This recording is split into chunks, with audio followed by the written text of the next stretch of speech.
ఈ మధ్యకాలంలో వచ్చే కేసెస్ ఏవి ఎక్కువగా వస్తుంటాయి, ఏవి ఎక్కువగా మీకు అవుతుంటాయి? అంత చేతులు ఎత్తేసిన కేసులు, సపోజ్ హెల్ప్లెస్ మా దగ్గరికి వస్తాయి. ఇప్పుడు రుమటైడ్ ఆర్థరైటిస్ ఉంటుంది. రుమటైడ్ ఆర్థరైటిస్ లో వాళ్ళు కార్టిజాన్ స్టెరాయిడ్స్ పెట్టుంటారు, ఇంకా వీక్ అయిపోయి కిడ్నీ ప్రాబ్లం వచ్చి వాళ్ళు వస్తారు రెఫరెన్స్ పెయిన్స్ తగ్గాలని చెప్పి. బ్యాక్ పెయిన్ లో lumbar spondylitis, disc prolapse, sciatica వాళ్ళు అట్లా నెంబర్ ఆఫ్ కేసెస్ వస్తాయి. సమస్యలకు 100% ట్రీట్మెంట్ గ్యారంటీ. 20 సంవత్సరాల ఎక్స్పీరియన్స్ కలిగిన అంతర్జాతీయ హోమియో వైద్యులు డాక్టర్ బెల్లంకొండ నాగేశ్వరరావు గారి ఆధ్వర్యంలో హోమియో ద్వారా 100% ట్రీట్మెంట్. For appointments 8121998560. మీ ఆరోగ్యం మా భరోసా. శ్రీమాత్రే నమ. జయగురు దత్తాత్రేయ నమ. ఈ వీడియోలో మనం ఫిబ్రవరి 2024 సంవత్సరంలో వృషభ రాశి వారికి మాస ఫలితాలు ఏ విధంగా ఉంటాయో తెలుసుకునే ప్రయత్నం చేద్దాం. మరి ఈ రాశి వారికి ఈ నెల ఏర్పడినటువంటి గొప్ప ధనయోగం ఏంటంటే, ధనస్థానాధిపతిగా ఉన్నటువంటి బుధుడు భాగ్యస్థానంలో సంచరించడం, అలాగే లాభస్థానంలో సంచరిస్తున్నటువంటి రాహుగ్రహం కూడా రేవతి నక్షత్రం పై సంచరిస్తూ బుధుని యొక్క ఫలితాలు ఇవ్వడం జరుగుతుంది. అంటే ఓవరాల్గా ఈ వారం ఈ రాశి వారికి ఒక అద్భుతమైనటువంటి ధనయోగం, భాగ్యయోగం, అదృష్ట యోగం కూడా ఏర్పడడం జరిగింది. సో ఈ కారణం వల్ల ముందుగా ధనాధిపతిగా ఉన్నటువంటి బుధుడు భాగ్యస్థానంలో సంచరిస్తూ రవితో కలిసి ఉండడం అన్నది ప్రభుత్వ మూలకంగా మీకు ప్రభుత్వ పథకాల వల్ల కానీ ప్రభుత్వ సహకారంతో కానీ ఆర్థిక పరమైనటువంటి సహకారం వచ్చే అవకాశం ఉంది.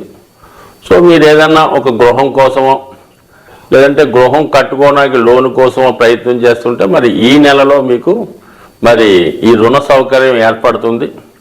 అలాగే గృహం కొనుక్కునే ప్రయత్నాలు కూడా మీకు ఈ వారంలో సమకూరే అవకాశం ఉంది. సో ఇవన్నీ కూడా మీకు అటు బుధగ్రహ అనుగ్రహంతో, రాహు 11లో ఉన్నప్పుడు ఎలా ఉంటుందంటే పెద్ద మొత్తంలో ధన సహకారం లభిస్తుంది. అది విదేశంలో ఉన్నటువంటి మిత్రుల వల్ల కానీ, అలాగే ఏదైనా ఒక పెద్ద సంస్థ నుంచి కానీ మీరు ఒక యాంగిల్లో ప్రయత్నం చేస్తుంటే వేరే సోర్స్ ద్వారా మీకు మరి ఈ విధంగా మీరు ప్రయత్నం చేస్తున్నటువంటి ధనం మీ చేతికి వచ్చే అవకాశం ఉంది. మరి గురువు కూడా 12వ స్థానంలో ఉన్నాడు కాబట్టి ఒక విధంగా లాభాధిపతి వేయిల్లో ఉన్నాడు కాబట్టి వచ్చిన ధనాన్ని సద్వినియోగపరుచుకునే అవకాశం ఉంది. అంటే మొత్తం మీద ఈ నెలలో మీరు ఏదన్నా గృహ నిర్మాణం కొరకు కానీ, విద్యార్థులు అంటే మీ పిల్లల యొక్క చదువు కోసం కానీ, వ్యక్తిగతంగా మీరే స్టూడెంట్ అయితే మీ యొక్క విద్య కొరకు కానీ ధనాన్ని ఎక్కువగా మంచి కార్యక్రమాలకు ఉపయోగించే అవకాశం ఉంది. మొత్తం మీద ఈ రాశి వారికి మనీ రొటేషను ఈ నెలంతా అనుకూలంగా ఉండడం జరిగింది. మరి ముఖ్యంగా కేతుగ్రహం కూడా 5వ స్థానంలో సంచరించడం, అది కూడా కుజ నక్షత్రంలో ఉండడం, మరి ఆ కుజుడు మీకు 8వ స్థానంలో సంచరించడం, ఇవన్నీ కూడా షేర్ మార్కెట్ స్పెక్యులేషను, అలాగే ఈజీ మనీ ద్వారా, జోదం ద్వారా, లేదా వేరే వ్యసనాల ద్వారా, రహస్య కార్యకలాపాల ద్వారా మీరు ధనాన్ని కోల్పోయే అవకాశం ఉంది. అంటే నష్టపోయే అవకాశం ఉంది. అంటే కొన్ని సందర్భాల్లో ఎవరికి చెప్పుకోలేని విధంగా నష్టం జరుగుతుంటుంది. ఏదో విషయంలో ఏదో కొంత డబ్బు పోగొట్టుకుంటాడు, కొంతమంది చెప్పుకోడానికి అవకాశం ఉంటుంది. అది ఏదో దేనికో మంచి కార్యక్రమానికి అయితే ఒక విధంగా ఉంటుంది, ఏదో అప్పిచ్చి ఎగ్గొడితే ఒక అర్థం ఉంది, ఏదో ప్యాకెట్లో పోగొట్టుకున్నామను లేదంటే వేరే ఖర్చులు పెరగడం వల్ల ఇలాంటి రహస్యంగా చెప్పుకోలేని విధంగా ధనం నష్టపోయే అవకాశం ఉంది. కాబట్టి సాధ్యమైనంత వరకు ఈజీ మనీకి కానీ వ్యసనాలకు సంబంధించిన విషయాలకి జోలికి వెళ్లకుండా ఉండడం మంచిది. ఎందుకంటే సాధారణంగా మరి ఎప్పుడైతే రాష్ట్రాధిపతి శుక్రుడు కుజగ్రహంతో కలిసి 8వ స్థానంలో ఉన్నాడో రహస్య కార్యకలాపాల్లో పాల్గొనే అవకాశం ఉంది. సో వాళ్ళ స్థాయిని బట్టి, వాళ్ళ మిత్ర బృందం బట్టి ఎక్కడ ఏం చేస్తారన్నది వాళ్ళ స్థాయిని బట్టి ఉంటుంది. కానీ మొత్తం మీద రహస్య కార్యకలాపాల్లో ఈజీ మనీ కోసం అక్రమ విషయాల్లో ధనాన్ని పోగొట్టుకునే అవకాశం ఉంది. కాబట్టి జాగ్రత్తగా వ్యవహరించడం మంచిది. సో ఇక 10వ స్థానంలో శని సంచారం కొంతవరకు రాహుగ్రహం సంబంధించినటువంటి శతభిష నక్షత్రం మీద సంచరించే సమయంలో మరి ఈ రంగంలో అంటే ఎవరైతే వృషభ రాశి వారు బ్యాంకింగ్, సాఫ్ట్వేరు, సినిమా సంబంధించిన పరిశ్రమలో ఉన్న వాళ్ళకి చాలా అద్భుతమైనటువంటి అవకాశాలు రావడం జరుగుతుంది. అంటూ ఓవరాల్గా మీ యొక్క సినిమా ఇండస్ట్రీ అనుకూలంగా ఉంటుంది, సాఫ్ట్వేర్ ఇండస్ట్రీ కలిసి వస్తుంది, మరి అందులో ఉద్యోగం చేస్తున్న వాళ్ళకి కూడా అనుకూలంగా ఉంది. అంటే ఒక విధంగా ఈ వృషభ రాశి వారికి ఎక్కువ ఫలం అంటే దశమ స్థానం అనేది వృత్తి సంబంధించింది. వృత్తికారకుడు శని రాహు నక్షత్రంలో ఉన్నాడు, రాహు లాభస్థానంలో ఉన్నాడు. 100% ఈ రాశిలో ఉన్నటువంటి సినిమా రంగం వారికి, టీవీ మీడియా యూట్యూబ్ రంగంలో ఉన్న వాళ్ళకి 100% మంచి ఫలితాలు, అభివృద్ధి, గతంలో కన్నా ఎక్కువ ఆదాయం మరి ఈ నెలలోను ఫ్యూచర్లో కూడా ఇంప్రూవ్మెంట్ రావడం జరుగుతుంది. సో ఓవరాల్గా మరి ఆర్థిక పరంగా ఈ జాతకుడికి అంటే ఈ వృషభ రాశి వారికి అన్ని యాంగిల్స్లో కూడా చాలా అనుకూలమైనటువంటి ఫలితాలు రావడం జరుగుతుంది. మరి జనవరి ఫిబ్రవరి 15వ తారీఖు తర్వాత ఈ రవిగ్రహం మరి దశమ స్థానంలోకి వస్తూ అక్కడ ఉన్నటువంటి శని గ్రహాన్ని క్రాస్ చేయడం జరుగుతుంది. ఎప్పుడైతే రవి శనులు ఒకే రాశి మీద సంచరిస్తారో అప్పుడు జాతకుడికి వారసత్వంగా రావాల్సినటువంటి సంపద, ఆస్తి, స్థిరాస్తి రావడం కానీ, లేదా పెద్దవాళ్ళ ద్వారా అంటే ముఖ్యంగా తండ్రి గారి ద్వారా రావాల్సినటువంటి ప్రభుత్వ ధనం కానీ, ఉద్యోగం కానీ, సో ఏదన్నా పదవి కానీ వచ్చే అవకాశం ఈ రాశి వారికి మరి ఈ ఫిబ్రవరి 15 తర్వాత వచ్చే అవకాశం ఉంది. అలాగే ప్రభుత్వంలో మీకు ఏమైనా ఉద్యోగం రావాల్సి ఉంటే అంటే మీ పెద్దవాళ్ళది వారసత్వంగా రావడం కానీ, లేదంటే ఏదైనా దేవాలయం, ఏదైనా ఎండోమెంట్స్ డిపార్ట్మెంటు, లేదా రాజకీయ పరంగా కొన్ని వారసత్వంగా వచ్చే పదవులు ఏమన్నా పెండింగ్లో ఉంటే మీరు ఫిబ్రవరి 15 తర్వాత ప్రయత్నం చేస్తే మీకు అటువంటి వారసత్వంగా వచ్చే పదవి ఈ ఫిబ్రవరి 15 తర్వాత ఈ రాశి వారికి వచ్చే అవకాశం ఉంది. సో ఇది ఒక విధంగా జాతకుడికి మంచి గుర్తింపు, మంచి నేము రావడం జరుగుతుంది. అంటే కొన్ని సందర్భాల్లో ఇతరుల వల్ల అంటే ప్రభుత్వ అధికారుల వల్ల కొన్ని చికాకులు, ఇబ్బందులు రావాల్సి రావడం, వృత్తిలో ఉన్న వాళ్ళకి ఆల్రెడీ ప్రభుత్వ ఉద్యోగంలో కానీ ప్రైవేట్ ఉద్యోగంలో ఉన్న వాళ్ళకి అధికారుల నుంచి వృత్తిపరమైన ఇబ్బందులు ఎదుర్కోవడం జరుగుతూ ఉంటుంది. సో ఏదైనప్పుడు కూడా ఈ లగ్నాధిపతి రాష్ట్రాధిపతిగా ఉన్నటువంటి శుక్రుడు అష్టమ స్థానంలో సంచరిస్తూ వ్యయాధిపతి అయినటువంటి కుజగ్రహంతో సంచరించడం ఇవన్నీ కూడా సడన్గా ఉద్యోగంలో కానీ, ప్లేస్ ఆఫ్ చేంజ్ కానీ, వృత్తిపరమైన మార్పులు కానీ, కొన్ని అనుకోని చికాకులు, మీరు చాలా కాలంగా రహస్యంగా ఎవరికి తెలియకుండా దాచాలనుకునే విషయం 10 మందికి వెళ్ళడం, దానివల్ల కొద్దిగా అపకీర్తి, అప్రతిష్ట పాలయ్యే సూచనలు ఉన్నాయి. బట్ ఏదైనా ఈ రాశి వారికి ఈ ఆర్థిక పరంగా అన్ని విషయాలు అనుకూలంగా ఉన్నాయి. ఉద్యోగపరంగా అలాగే కొంత రావాల్సినటువంటి ఉద్యోగం ద్వారా రావాల్సినటువంటి ధనం కానీ, అలాగే పదవి కానీ వచ్చే అవకాశం ఉంది. బట్ అయితే ఈ రాశి వారు కంపల్సరిగా మరి ఈ నెలంతా కూడా శివుని యొక్క అనుగ్రహం కోసం వీలైతే ప్రతిరోజు శివారాధన, హనుమాన్ చాలీసా పారాయణ, లాభంలో ఉన్నటువంటి రాహుగ్రహ అనుగ్రహం కోసం కనకదుర్గ అమ్మవారి ఆరాధన, మరి ఈ నెలలో వస్తున్నటువంటి పండగల్లో ఈ మహాశివరాత్రి ఒకటి ముఖ్యంగా ఈ ఫిబ్రవరి నెలలో రావడం జరుగుతుంటుంది. కాబట్టి ఆ రోజు మరి రాశివారు నియమంగా ఉంటూ శివుణ్ణి దర్శనం చేసుకోవడం వల్ల మరి సంవత్సరం అంతా శివుణ్ణి ఆరాధించే ఫలితం వస్తుంది. కాబట్టి తప్పకుండా ఈ రాశివారు శివాలయ దర్శనం ఆ రోజు నియమంగా ఉండడం వల్ల ఖచ్చితంగా ఈ రాశి వారికి అభివృద్ధి, అనుకున్న కోరికలు నెరవేరే అవకాశం ఉంటుంది. స్వస్తి. శ్రీమాత్రే నమ. జై గురు దత్తాత్రేయ నమ. ఈ వీడియోలో మనం 2024 సంవత్సరం ఫిబ్రవరి నెలలో మీనరాశి వారికి మాస ఫలితాలు తెలుసుకునే ప్రయత్నం చేద్దాం. మరి మీనరాశి వారికి ఈ నెల చాలా అనుకూలంగా ప్రారంభమవుతుంది. ముఖ్యంగా ఈ నెల ఫిబ్రవరి నెల 15 వరకు కూడా 11వ స్థానంలో రవిగ్రహ సంచారం. అంటే 11వ స్థానంలో రవిగ్రహ సంచారం ఉన్నప్పుడు జాతకంలో గోచారీత్యా మిగతా గ్రహాలన్నీ కూడా జాతకుడికి అనుకూలంగా ఉండడం జరుగుతుంది.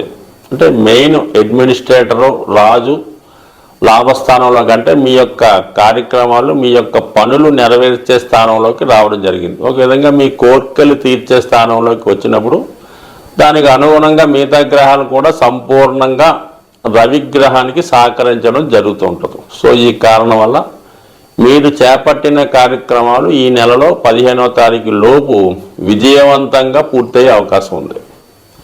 ముఖ్యంగా 6వ స్థానానికి సంబంధించింది అంటే ఏదైనా ప్రభుత్వ ఇంటర్వ్యూల్లో కానీ ఉద్యోగ ప్రయత్నాలు కానీ ఫలిస్తాయి, రుణ ప్రయత్నాలు ఫలిస్తాయి, అలాగే కోర్టు సమస్యలు కానీ లిటిగేషన్స్ కానీ డిస్ప్యూట్స్ కానీ దగ్గర బంధువులతో రక్త సంబంధికులతో ఉన్న విభేదాలు కానీ 100% మీకు ప్రభుత్వ సహకారం లభిస్తుంది, న్యాయ సహకారం లభిస్తుంది. కోర్టులో పెండింగ్లో ఉన్నటువంటి కేసులు మీకు అనుకూలంగా వచ్చే అవకాశం ఉంది. ఇక ప్రభుత్వ పథకాలు, ప్రభుత్వ రుణాలు, విద్యార్థులకి స్కాలర్షిప్లు మంజూరయ్యే అవకాశం ఉంది. మొత్తం మీద రవి అనుకూలంగా ఉంటాడు. 15వ తారీఖు తర్వాత 12వ స్థానంలోకి వచ్చి అక్కడ శని భగవానుతో కలిసి ఉండడం వల్ల మరి జాతకుడికి కానీ లేదంటే జాతకుడి దగ్గర బంధువులకు కానీ అనారోగ్యపరమైన సమస్యల వల్ల మరి వైద్యపరమైన ఖర్చులు అనుకోకుండా మనం ఒకదానికి దాచుకున్నటువంటి ధనం వేరే దాని కోసం ఖర్చు అయ్యే సూచనలు ఉన్నాయి. అలాగే ప్రభుత్వానికి చెల్లించవలసిన ట్యాక్సులు కానీ పన్నులు కానీ మొత్తం మీద చెల్లించే అవకాశం ఉంది. మొత్తం మీద ఫిబ్రవరి 15 తర్వాత మనీ టైట్ అన్నది ఏర్పడుతుంది. సో ఇది పక్కన పెడితే బుధుడు కూడా లాభస్థాన సంచారం అనగా చతుర్థ సప్తమాధిపతి. చతుర్థాధిపతి లాభస్థానంలో ఉన్నప్పుడు భూముల ద్వారా, స్థిరాస్తుల ద్వారా, మాతృ సంబంధించినటువంటి తల్లిగారి ద్వారా కానీ, తల్లి తరపు బంధువుల నుంచి, వాహనాల ద్వారా, విద్యా సంస్థల ద్వారా ఉపాధి అవకాశాలు కానీ, ఆర్థిక వనరులు కానీ సమకూరే అవకాశం ఉంది. అలాగే పొలాలు, స్థిరాస్తుల మీద, వ్యవసాయం మీద ఆదాయం వచ్చే సూచనలు ఉన్నాయి. సప్తమాధిపతి లాభస్థితి జీవిత భాగస్వామి ద్వారా, పార్ట్నర్షిప్ ద్వారా మొత్తం మీద ఏంటంటే ఆదాయ వనరులు అనుకూలంగా ఉన్నాయి. ఇది వ్యాపార వర్గంలో వారికి, ఉద్యోగం వారికి అనుకూలిస్తే, ఇది విద్యార్థులకి ఈ బుధాదిత్య యోగం ఏర్పడడం వల్ల అంటే విద్యా సంబంధించిన విషయాల్లో అనుకూలత, వాళ్ళు తగినటువంటి చదువుకు తగిన గుర్తింపు, అనుకున్న మార్కులు రావడం లభిస్తుంది. ఇది ఓకే, హ్యాపీ. దశమ స్థానంలో కుజుడు దిగ్బలుడై ఉన్నాడు. సో ఈ కారణం వల్ల వృత్తిలో చాలా నిజాయితీగా ఉంటారు. అలాగే వృత్తిలో అదనపు బాధ్యతలు నిర్వహించవలసి ఉంటుంది. వృత్తిలో మంచి నేమ్ అండ్ ఫేమ్ సంపాదిస్తారు. మరి అష్టమాధిపతి శుక్రుడు కూడా అక్కడ రావడం వల్ల అనుకోకుండా వృత్తిలో అభివృద్ధి వచ్చే అవకాశం ఉంది.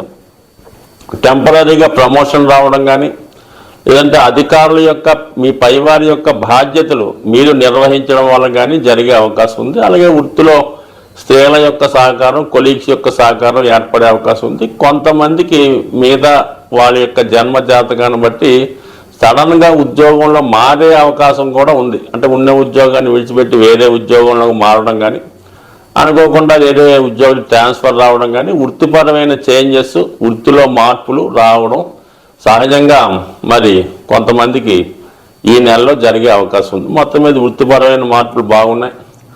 ఆదాయ వనరులు బాగుంది. ప్రభుత్వ అధికారుల సహకారం బాగుంది. ఇవన్నీ ఓవరాల్గా బాగుంటాయి. ఇంకా కుటుంబ స్థానంలో గురుగ్రహ సంచారం మరి చక్కగా మరి గురువు 2, 6, 10 స్థానాల్ని శుభపరచడం వల్ల వృత్తిలో ఉన్నటువంటి అన్ని సమస్యలు పరిష్కారం అవుతాయి. కుటుంబ విషయాల్లో మీ మాటకి అనుకూలంగా పెరుగుతూ ఉన్నది. మీ మాటకి కుటుంబ సభ్యులు గౌరవిస్తారు. కుటుంబంలో శుభకార్యాలు లాంటివి జరుగుతూ ఉంటాయి. అలాగే ధనస్థానంలో ఉన్నటువంటి గురువు భాగ్యస్థానంలో ఉన్నటువంటి ఈ గ్రహాలను కూడా వీక్షించడం వల్ల అంటే 2, 6, 10 యాక్టివేట్ అవుతుంటాయి. ఈ 3 గ్రహాలు కూడా ఉద్యోగపరంగా అభివృద్ధి రావడం జరుగుతుంటుంది. అలాగే గురు శుక్రుడిని, కుజుడిని వీక్షించడం వల్ల కూడా వివాహానికి సంబంధించినవి, శుభకార్యాలకు సంబంధించిన కార్యక్రమాలు అనుకూలంగా ఉంటాయి. అంటే మొత్తం మీద అన్ని గ్రహాలు అనుకూలంగా ఉన్నాయి. అయితే సహజంగా జరుగుతున్నటువంటి ఏలినాటి శని ప్రభావం వల్ల ధనం మాత్రం ఎక్కువగా ఖర్చు అవుతుంటుంది. ఒకదాని కొరకు దాచిన ధనం వేరే దానికోసం ఖర్చు అవుతుంటుంది. అనవసర ఖర్చులు ఎక్కువగా జరుగుతుంటాయి. ఇదే సమయంలో మొగమాటానికి పోయో, ఇతరుల అవసరాలకు చూసి వారికి అప్పు ఇవ్వడం కానీ, వారికి సహకరించడం కానీ చేస్తే ఆ ధనం ఇంచుమించుగా పోగొట్టుకోవడం జరుగుతుంది. కాబట్టి మీరు పరోపకారానికో, ఇతరుల ఉపకారానికో ధనం మీ దగ్గర ఉన్నా సరే అప్పు చేసైనా సరే ఇచ్చే కార్యక్రమం మాత్రం చేపట్టుకోకండి. ఎందుకంటే అటువంటి అవసరాలు మీకు అతి తొందరలో రాబోతున్నాయి. ఇప్పుడు మీరు ఇతరుల అవసరానికి మీరు ధన సహకరిస్తే అప్పుడు మీరు ఇబ్బంది పడి ఇతరులకి దగ్గర అడగవలసి ఉంటుంది. కాబట్టి ప్రస్తుతానికి ఆర్థిక పరమైన క్రమశిక్షణ తప్పనిసరిగా పాటించండి. ముఖ్యమైన అవసరాలకు మాత్రమే ధనాన్ని ఖర్చు పెట్టవలసి రాయండి. ఇతరులకు ఎట్టి పరిస్థితులు కూడా ఆర్థికపరమైన సహాయం చేయకుండా ఉండడం మంచిది. సో ఇది ఈ విధంగా ఉంటే రాహు రాశి యందు సంచరించడం వల్ల ఇతరుల ప్రలోభాల వల్ల కానీ మానసిక బలహీనతల వల్ల కానీ ఏదో ఒక బలహీనతకి జాతకుడు లొంగే అవకాశం ఉంది. సాధారణంగా ఈ ఏలినాటి శైలిలోనే జాతకుడు ఏదో ఒక వ్యసనానికో బలహీనతకో లోనవుతూ ఉంటాడు. దాని కొరకు ధనాన్ని పోగొట్టుకోవడం జరుగుతూ ఉంటుంది. అలాగే ఉద్యోగంలో క్రమశిక్షణ లేకుండా సరిగ్గా డ్యూటీ చేయలేకపోవడం, అలాగే అక్రమార్జనకి అలవాటు పడడం కూడా కొంతమందికి జరుగుతుంటుంది. కాబట్టి అంటే రాహు ప్రభావం వల్ల కంపల్సరిగా నిజాయితీగా వ్యవహరించండి. ఎంత కష్టపడతారో దాన్ని మాత్రమే ఆశించడం, ఎటువంటి అక్రమ సంపాదన లేకుండా ఉంటే జాతకుడికి ఎటువంటి ఏలినాటి శని ఇబ్బంది పెట్టదు. కాబట్టి ఆర్థిక క్రమశిక్షణ ఆదాయ వ్యయాల్లో కూడా పాటించండి. కేవలం దైవ మార్గంలో ధర్మ మార్గంలో ప్రయాణించడం వల్ల కంపల్సరీగా రాబోయే పీరియడ్ అంతా కూడా మీకు ఒక మంచి వ్యక్తిగా అభివృద్ధి పరిచే అవకాశం ఉంది. స్వస్తి.